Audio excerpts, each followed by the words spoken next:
ma waran baa leele helay mise waraabo ay cunaya shalay ka dhacday Dr. Ayub Stadium gaadiidka sageed dheer ayaa laga tuuray qorshayaha loo geeyay rajadooda noqotay raadsanse hanaga ayaa sameyn karo toddobaad gudahooda in laba koob lagu guuleysto ay shalay ka dhabaysay Rigora ayaa soo baahday lambarka afraad gaadiidka gool uu ka khasaariyay isagoo dhimatay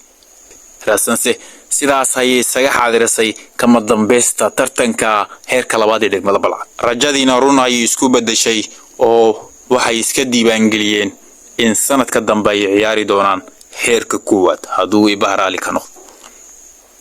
yaa noqon kara cidda la ciyaari doonto finaalaha heerka labaad ee degmada Balcad yaa si toos ah isaga xaadiri doona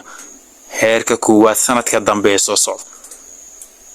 waxa loo gambar fidiyaa Hormuud iyo sidoo kale Balcad kulankoodii maanta kooxdii guuleysata waxay si toos ah ugu dhici doontaa Raadsan sideese wax noqon doona yaase ku guuleysan kara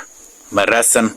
ayaa sideecsan doonta oo noqon doonta championka heerka labaad ee degmada Balcad nasiibka ay hagaagay miyay noqon doonta muddo rafaadsan hadda rasmiga mise labada koox ee maanta ciyaaraysa midkeeda soo baxa ayaa noqon doona mid ka reeb Raadsan waan arki doonaa sidii natiijada noqon doonto balse maanta waxa loo geedii gambar fidhiya labada koox Hormuud iyo sidoo kale Balcad kooxdii soo baxdaase waxa sugi doonta Raadsan oo goor dheerba iska xaadirisay halkaas nasiibka ayaa sida labo koob oo munaasabada ay ku guuleystay 26 Juun iyo 1 Luuliyaba waxa la tagay Raadsan yaasa kulanka Hormuud iyo Balcad guuleysan doona oo tagi doona Raadsan sidee adiga kula tahay yaasa soo bixi kara maanta oo isleeda anigu waa Jilaani Cali Mucu Kamara oo idin dhahay Somali Sports Hormar